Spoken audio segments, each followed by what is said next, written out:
성경 누가복음 2장 1절에서 7절까지 말씀입니다. 저와 함께 한 절씩 교독하시겠습니다. 제가 2장 1절을 먼저 읽겠습니다.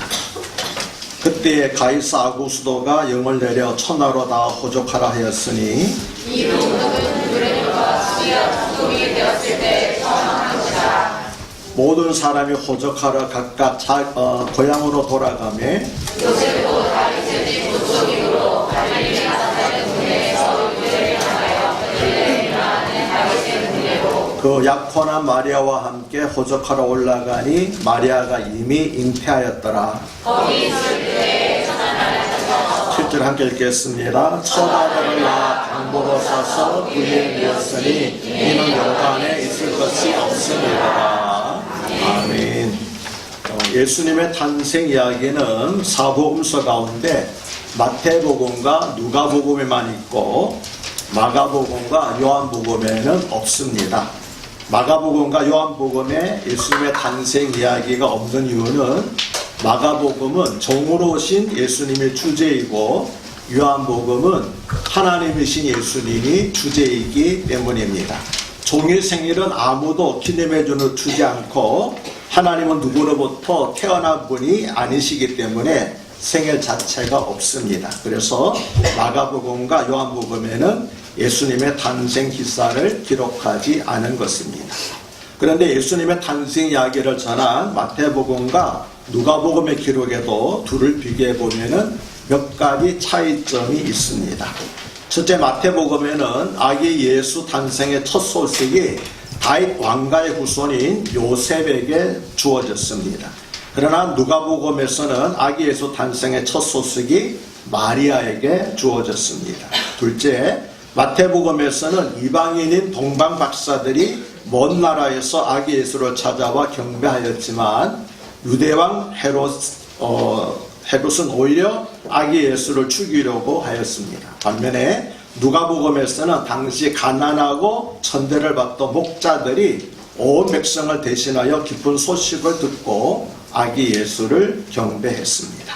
셋째, 마태복음에서는 아기 예수의 탄생이 하나님께서 이스라엘 민족과 함께 하시겠다는 임마누엘 약속의 성취임을 강조하지만 누가복음에서는 아기 예수의 탄생이 하늘에서는 영광이요 땅에서는 사람들 중에 평화라는 사실을 강조합니다. 이러한 두 가지 성탄 이야기의 차이점은 복음서의 독자가 다르기 때문에 생긴 것입니다. 마태복음의 독자들은 대부분 유대인들입니다. 그래서 당시 기독교 신앙 때문에 로마 제국과 동족 유대인으로부터 극심한 핍박을 받고 있었습니다. 따라서 헤롯 왕으로부터 핍박을 받은 아기 예수는 동일하게 핍박을 받고 있는 그들에게 동질감을 갖게 했습니다. 그리고 세상 끝날까지 함께 하시겠다는 임마누엘의 약속은 핍박 속에서도 신앙을 지킬 수 있는 용기와 위로의 메시지가 되었을 것입니다. 반면에 누가복음의 독자들은 대부분 로마 제국 내에 살고 있는 사회적 신분이 낮은 여성들과 가난한 자들과 노예들이었습니다. 따라서 여성인 마리아와 가난한 목자들에게 아기 예수의 탄생이 먼저 전해지고 또 그들에게 기쁨과 평강의 소식이 전해진 것은 사회적 약자들이었던 누가복음의 독자들에게 큰 위로가 되었을 것입니다. 아기 예수가 갓 태어났을 때의 상황은 마태복음이 아니라 누가복음 2장 1절에서 20절에 자세히 기록되어 있습니다. 먼저 1절과 7절에서는 아기 예수가 베들레헴에서 태어나게 된 역사적 배경을 설명하고 이어지는 8절에서 20절에서는 아기 예수 탄생의 최초의 목격자이자 경배자인 목자들에 대해서 기록을 하고 있습니다. 오늘은 1절에서 7절을 살펴보고 내일 저녁과 그 다음에 성탄절 아침에 나머지 뒷구절들을 살펴보도록 하겠습니다.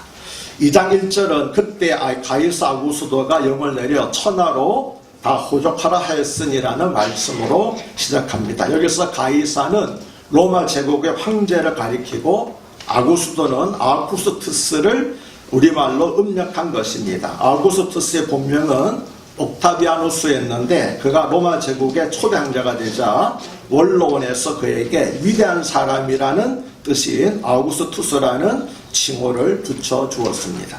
참고로 8월을 영어로 뭐라고 그럽니까?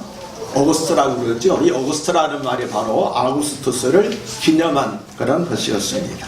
아우구스투스는 로마 제국의 황제가 되자 세금 징수를 목적으로 로마 제국에 속한 모든 나라에서 인구조사를 하도록 명령했습니다.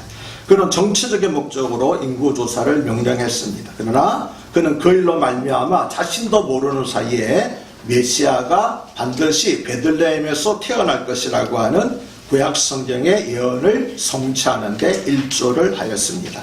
그리고 이것은 세상의 모든 통치자들은 역사의 주인이신 하나님의 주관날이 있다는 사실을 우리에게 보여주고 있습니다.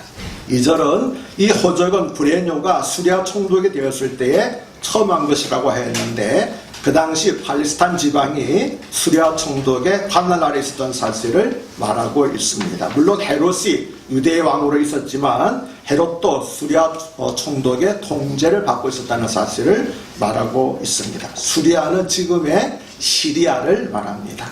이어지는 3절은 모든 사람이 호적하러 각각 고향으로 돌아가매라고 말씀을 합니다. 그런데 로마의 호족제도는 자신이 거주하고 있는 지역에서 인적 사항을 기록하는 간편한 방법이었습니다. 그런데 많은 불편을 감수하면서 자기 고향까지 가서 호족을 한 것은 로마의 호족제도가 아니고 유대인들의 호족제도였습니다. 이처럼 유대인들이 많은 불편을 감수하면서 자신들의 호족제도를 따른 것은 비록 로마의 명령에 의해서 호족을 하지만 이 호적이 자신들의 독자적인 방법과 의사에 행해진다는 사실을 보여줌으로써 최소한의 민족적 자존심을 지키려고 하는 것이었습니다. 어떻게 보면 이것이 대단히 어리석은 고전처럼 보이지만 하나님은 이러한 유대인들의 민족적 자존심을 이용해서 역시 메시아가 베들레헴에서 태어나게 될 것이라고 하는 예언이 성취되게 하신 것이었습니다. 이처럼 사람이 자기 생각과 계획으로 일을 행하더라도 결국은 하나님의 뜻이 성취된다는 사실을 우리는 위에 두 가지 사실을 통해서 다시 확인합니다. 4절과 5절은 요셉도 다윗의 집 족속이므로 갈릴리 나사렛 동네에서 유대를 향하여 베들레헴이라 하는 다윗의 동네로 그 약혼한 마리아와 함께 호적하러 올라가니 마리아가 이미 잉타였더라고 말씀합니다. 여기서 요셉을 다윗의 집 족속이라 하고 또 베들레헴을 다윗의 동네라고 한 것은 예수님이 다윗의 자손으로 오신 메시아라는 사실을 강조한 것이었습니다. 갈릴리 나사렛에서 유대 땅 베들레헴까지는 직선거리로는 약 170km에 달합니다. 그런데 당시 갈릴리 지역에 살고 있던 유대인들은 부정한 사마리아 땅을 통과하지 않기 위해서 요단강 동편으로 우회해서 유대 지역으로 갔습니다. 이렇게 가면은 나사렛에서 베들레헴까지 거리가 170km가 아니라 230km로 훨씬 늘어납니다. 그 당시 가난한 사람들은 대부분 걸어서 여행을 했습니다. 요셉과 마리아도 역시 가난한 사람들이었기 때문에 도보로 나사렛에서 베들레헴까지 갔을 것입니다. 보통 남자들은 하루에 30km 정도를 걷는다고 합니다. 그러면 나사렛에서 베들레헴까지 부지런히 걸을 경우에 일주일 정도 걸리는데 만삭이 된 마리아는 그보다 훨씬 걸음이 더뎠기 때문에 아마도 2주 이상 걸리는 그런 먼 여행이 아니었을까라고 학자들은 추측을 합니다. 더구나 베들레헴은 해발 716m에 이르는 산 동네였습니다. 따라서 이 여행은 만삭이 된 산모와 태아에게 치명적인 위험을 줄 수 있었습니다. 그리고 앞에도 말씀드린 것처럼 당시 로마법에 하면은 자신의 직접 고향에 가서 호적할 필요가 없었고 유대인들도 자신들의 전통에 따라서 고향에 가서 호적을 하도록 했지만 임산부의 경우에는 예외적으로 제의를 시켰습니다. 그 동네에서도 된다라고 그렇게 허락을 했습니다. 그런데 요셉은 굳이 만삭이 된 마리아를 데리고 베들레헴으로 올라갔습니다. 왜 그랬을까요? 나사렛에서는 아마도 마리아가 외간 남자와 간통하여 아이를 가졌다는 그랬던 소문이 파다하게 퍼져 있었기 때문일 것입니다. 그리고 그 소문으로 인해서 마리아는 정신적으로 큰 압박을 받고 있었을 것입니다. 학자들은 그때 마리아의 나이가 많아야 18 정도 되었을 거다.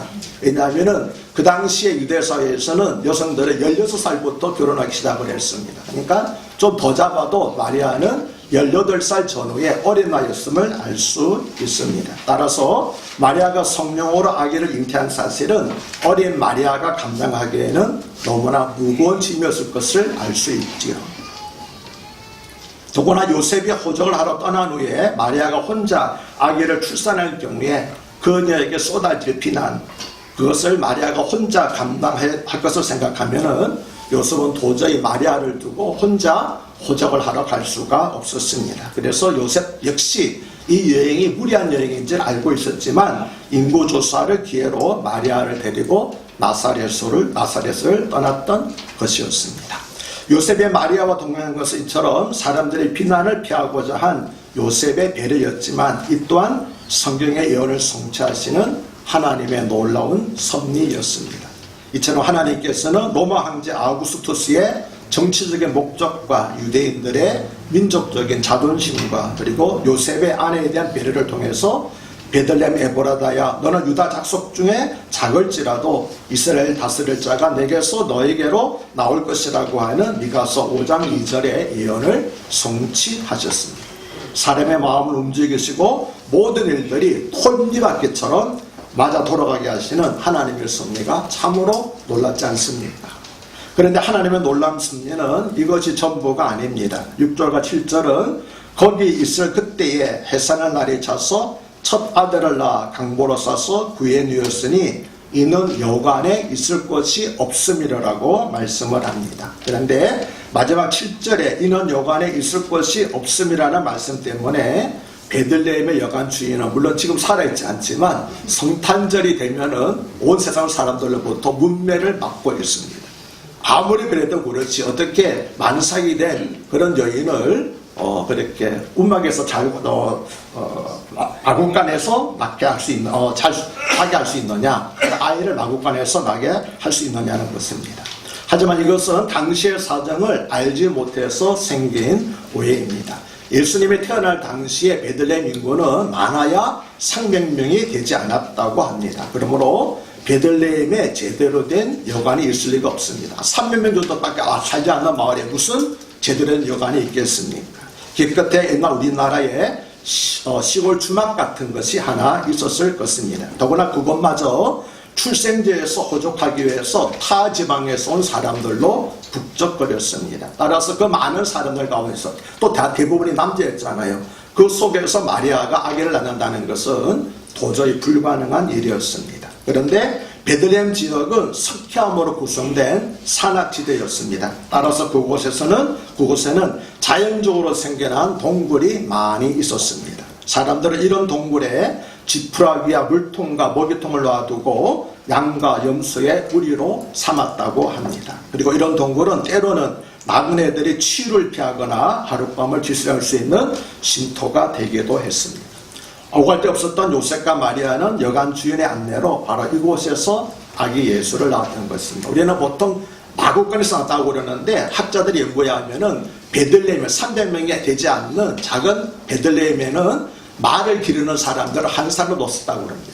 소를 기르는 사람도 한 사람도 없었습니다. 가난한 사람들이기 때문에 기껏해야 양 몇 마리, 염소 몇 마리를 기르는 정도이기 때문에 말과 외양, 그러니까 마구간과 외양간은 베들레헴은 존재하지 않았다는 거죠. 그래서 여기 동굴, 자연적으로 생긴 동굴에서 양과 우리를, 양과 염소를 기르는 우리가 있었는데 그곳에서 아마 나타났는가 그렇게 추측을 하고 있습니다. 7절은 첫 아들을 낳아 강보로 싸서 그에 누웠다고 말씀합니다. 여기서 첫 아들이라는 표현은 요셉과 마리아 사이에 이전에는 아기를 낳은 적이 없다는 것, 그리고 그 이후에 이 부부에게 아이들이 생겨났다는 사실을 암시합니다. 천주교에서는 마리아 평생 동정녀서를 주장하면서 마리아가 예수님을 낳은 이후에는 아기를 낳지 않았다고 말하지만 그것은 사실이 아닙니다. 왜냐하면 마태복음 13장 55절에서 예수님에게 4명의 남동생이 있었고 그들의 이름이 야고보, 요셉, 시몬, 유다였다고 증언하고 있기 때문입니다. 그리고 강보라고 하는 것은 옷감을 좁고 길게 만들어서 아기를 둘둘 말아 사용했던 오늘날의 포대기와 같은 것이었습니다. 이것은 아기에게 안정감을 주고 장비를 보여주고 또 온기를 주는 역할을 하기 때문에 아직도 중동 국가에서는 이것을 사용하고 있다고 합니다. 그리고 구유는 가축들이 음식을 먹는 여물통이지요. 이것은 가운데가 움푹 파인 돌이나 나무로 만든 것이었습니다. 그래서 여기에다가 지푸라기를 적당히 넣으면 갓난아기를 누이기에 안성맞춤이었습니다. 저는 중국에서 선교사로 있으면서 산속에 살고 있는 소수민족 마을들을 몇 번 방문해 보았는데 그곳의 소수민족들이 바로 이 여물통을 아이들의 요람처럼 사용하는 것을 보았습니다. 지푸라기를 넣고 거기에다가 아이들을 넣어서 갓난아기를 기르고 있는 것을 보았습니다. 아마 그 당시에도 예수님 태어날 당시에도 그런 상태가 아니었는가. 그래서 마리아 요셉도 역시 여물통에다 구유에다가 지푸라기를 깔고 아이를 놓지 않았는가 그렇게 짐작을 합니다. 누가가 이 사실을 강조한 것은 이후에 목자들이 아기 예수를 찾아오는데 중요한 표적이었기 때문입니다. 누가복음 2장 11절과 12절을 보면은 천사가 목자들에게 이렇게 말합니다. 오늘 다윗의 동네에 너희를 위하여 구주가 나졌으니 곧 그리스도 주시니라. 너희가 가서 강부에 쌓여 구에 누워있는 아기를 보르니 이것이 너희에게 표적이니라. 아멘. 강부에 쌓여 구에 누워있는 아기는 그가 태어난 아기가 메시아라고 하는 표적이었습니다. 그 이유는 첫째, 갓 태어난 아기를 구에 누이는 경우가 없었기 때문입니다. 그래서 목자들은 베들레헴에 가서 아기를 누가 메시아, 태어난 아기 가운데서 누가 메시아인지 찾아올 필요가 없었습니다. 왜 그렇습니까? 태어난 아기를 구에 누이는 경우는 전혀 일반적으로는 생각이 없었기 때문에. 그래서 목자들은 그저 우리를 찾아다녔고 거기에서 구유에 누워있는 아기를 즉시 볼 수 있었기 때문입니다. 둘째, 베들레헴에서 태어나 강부에 쌓여 구유에 누인 아기는 우리에게 오신 메시아는 어떤 분이신가를 상징적으로 보여주는 것이었기 때문입니다. 예수님께서 베들레헴에서 태어나신 사실과 방이 없어서 양들의 우리에서 태어나 가축의 먹이통인 구유에 그리고 강부에 쌓인 채로 누이신 모습은 우리에게 의미하는 바가 많이 있습니다. 첫째로 예수님은 인구가 300명도 되지 않는 가난한 시골 마을에서 태어나셨습니다. 이것은 하나님의 아들이시며 만왕의 왕이신 예수님께서 가장 낮고 초라한 모습으로 이 세상에 오셨음을 말합니다. 둘째로 예수님께서는 베들레헴에서 태어나셨는데 베들레헴이라고 하는 이름의 뜻이 빵집이라고 하는 것입니다. 이 사실은 이 세상에 생명의 떡, 생명의 빵으로 오신 예수님께서 태어나시기에는 빵집이라고 하는 이름을 가지고 있는 베들레헴이 상징적인 의미에서 가장 적합한 장소였음을 말합니다. 세 번째로 베들레헴은 다윗 왕의 고향이었습니다. 따라서 다윗의 왕위를 잇기 위해서 오신 예수님은 성경의 예언에 따라서 반드시 다윗의 동네인 베들레헴에서 태어나셔야만 했습니다. 예수님의 만날 베들레헴에서 태어나지 않았더라면 예수님의 메시아라는 증거가 될 수 없었고 많은 사람들이 이거 어떻게 메시아냐, 베들레헴에서 태어나지 않았는데라고 아마 의문을 제기했을 것입니다. 그런데 예수님께서 바로 베들레헴에서 태어나셨기 때문에 메시아가 베들레헴에서 태어나신다는 예언이 성취되었던 것입니다. 네 번째로 예수님은 강보에 쌓인 포대기에 쌓인 어린 아기의 모습으로 이 세상에 오셨습니다. 이것은 예수님은 우리와 똑같은 출생과 성장 과정을 거치셨다는 사실을 말해줍니다. 예수님은 우리와 똑같이 인간의 연약함을 체험하셨습니다. 그래서 우리의 연약함을 도우시는 자비로운 대제사장이 되실 수 있었던 것입니다. 마지막으로 예수님은 강부에 쌓여 가축의 먹이통인 부유에 누이셨습니다. 이것은 예수님은 심지어 짐승들에게까지 생명을 주시기 위해서 오신 분임을 상징합니다. 그리고 이것은 동시에 인자는 머리 둘 곳이 없도다 라고 하신 예수님의 겸손과 고난을 상징하는 것이었습니다. 하나님의 아들이시고 만왕의 왕이신 예수님이 정작 이 세상에 오셔서는 뭡니까? 머리 둘 곳조차 없었다는 사실.